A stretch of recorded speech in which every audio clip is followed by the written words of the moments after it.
हम लोगों ने देखी थी एप्लीकेबिलिटी देखी थी, डेफिनेशन देखी थी, वैसे ही इस पार्ट में हम लोग कंटिन्यू करने वाले हैं procedures for approval of organisation. But before starting, don't forget to like, subscribe and press the bell icon to get notified of our latest videos. Procedure for grant of approval to an organization. अब हम लोग main series के साथ start करते हैं, main content के साथ कि एक ऑर्गेनाइजेशन क्या प्रोसीजर फॉलो करेगा अपनी अप्रूवल के लिए. फर्स्ट ऑफ ऑल, जो अप्रूवल जिस स्कोप में मिलती है एक ऑर्गेनाइजेशन को, वो डिपेंड करता है कि एप्लीकेंट ने किस कैटेगरी में अप्लाई किया है. एविएशन फ्यूल कैटेगरी में अप्लाई किया है, या ट्रेनिंग ऑर्गेनाइजेशन में अप्लाई किया है, या स्पेशल प्रोडक्ट में, या किस में अप्लाई किया है. और साथ ही साथ ये नहीं कि आपने अप्लाई कर दिया तो आपको मिल गई अप्रूवल. डीजीसीए कैपेबिलिटी और कैपेसिटी दोनों ही चीजें चेक करता है कि हाँ ये ऑर्गेनाइजेशन ये काम कर सकती है स्कोप में या नहीं कर सकती है. फॉर एग्जाम्पल, आपने अप्लाई कर दिया ट्रेनिंग ऑर्गेनाइजेशन के अप्रूवल के लिए कि इस स्कोप में हमें अप्रूवल चाहिए, बट ना टीचर्स है ना क्लासरूम्स है, कुछ है नहीं, मगर अप्रूवल चाहिए, तो इस केस में डीजीसीए अलाउ नहीं करेगा. डीजीसीए खुद चेक करता है कि सभी रिक्वायरमेंट्स मीट हो रही हैं या नहीं.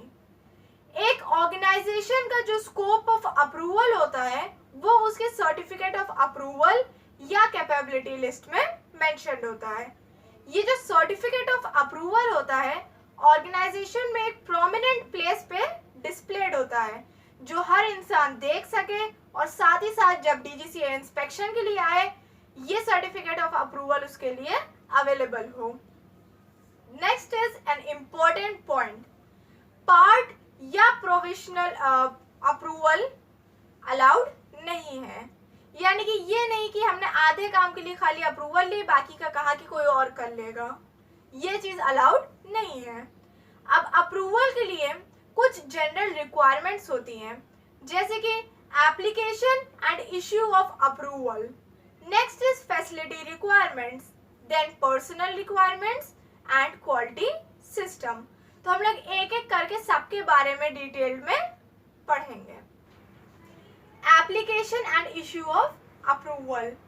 सभी ऑर्गेनाइजेशंस फॉर्म CA 182A को फिल करेंगे और सबमिट करेंगे टू RAO या सब RAO, और साथ ही साथ rule 133C of aircraft rules 1937 के अकॉर्डिंग फीस पे करेंगे. और इसी के साथ शायद आपको याद आ रहा होगा कि रूल 133B था ऑर्गेनाइजेशन ऑफ अप्रूवल के लिए, वैसे ही रूल 133C है फॉर फीस ऑफ ऑर्गेनाइजेशंस.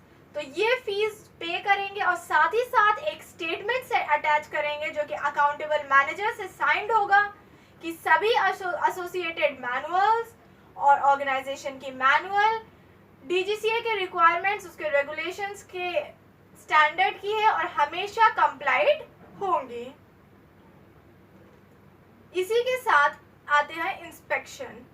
जब ऑर्गेनाइजेशन फॉर्म फिल कर देती है उसके बाद में एक डिपार्टमेंटल रिप्रेजेंटेटिव आता है डीजीसीए का, जो कि वहाँ की फैसिलिटी चेक करता है, वहाँ पर हर चीज़ इंस्पेक्ट करता है, उनके इंस्पेक्शन रिकॉर्ड चेक करता है कि हर चीज़ जो रिक्वायरमेंट के अकॉर्डिंग है या नहीं है. उसके बाद जो उसका सजेशन होता है, उसका ओपिनियन होता है, उसके अकॉर्डिंग एक ऑर्गेनाइजेशन को अप्रूवल मिलती है. और अगर उसे कोई डेफिशिएंसी मिलती है, यानी उसे लगा कि कोई कमी है, तो वो कमी वो नोटिस में सेंड करता है in return to the organisation की ये डेफिशिएंसी आपके यहाँ मिली थी. ये बात थी एक न्यू ऑर्गेनाइजेशन की अप्रूवल की. और अगर कोई अप्रूव्ड ऑर्गेनाइजेशन है ऑलरेडी, तो वो हमें वहाँ जो है डीजीसीए कभी भी इंस्पेक्ट कर सकता है, और वो अपने इंस्पेक्शन वहाँ के इंस्पेक्शन रिकॉर्ड चेक करेगा, जनरल फैसिलिटीज चेक करेगा, वहाँ के मैनुअल्स चेक करेगा, और अगर उसे कोई कमी लगती है तो फिर वो इन रिटर्न सेंड कर देगा.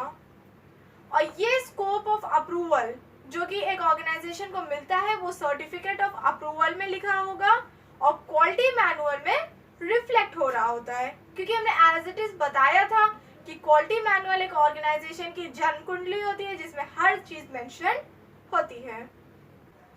फैसिलिटीज. अब बात होती है जनरल रिक्वायरमेंट्स की.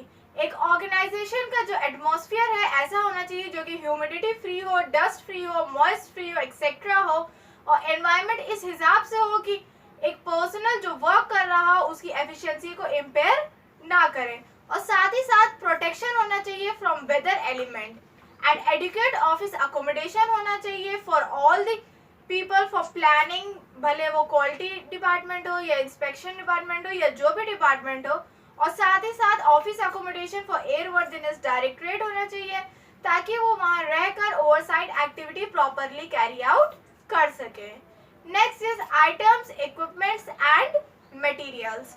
सभी necessary items, equipments and materials एक ऑर्गेनाइजेशन में होने चाहिए जो कि रिक्वायर्ड है as per the scope of approval granted.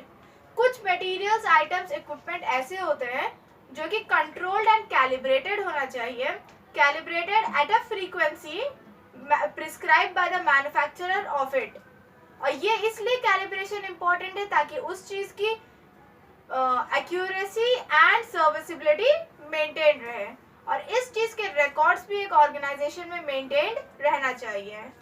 Next is literature.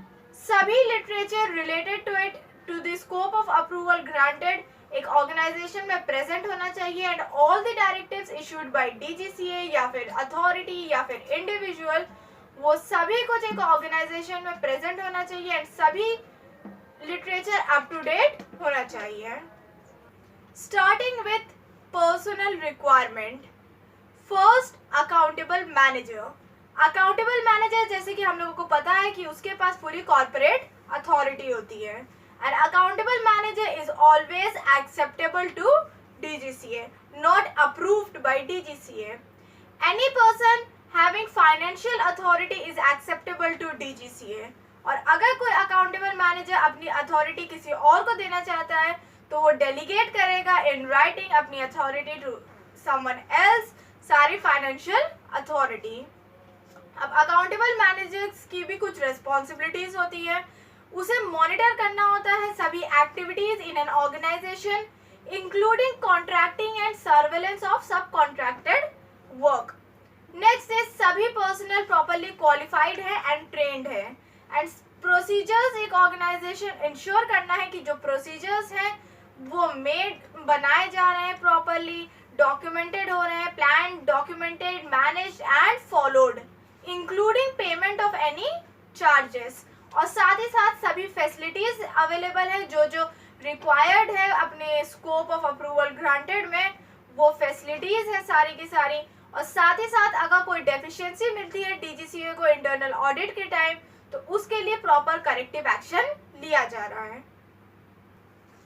Approval of QM, deputy QM, CI और डेप्यूटी CI।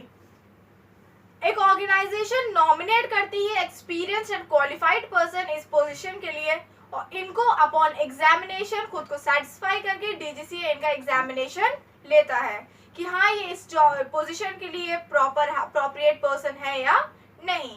इसके लिए इनका एग्जामिनेशन DGCA खुद करता है, और अगर कोई पर्सन अपनी सीज करना चाह रहा हो अपनी पोजीशन QM या CI में से तो इनके सक्सेसर का नेम फॉरन फॉरवर्ड किया जाता है to DGCA for their approval. QM and CI directly responsible होते हैं टू अकाउंटेबल मैनेजर।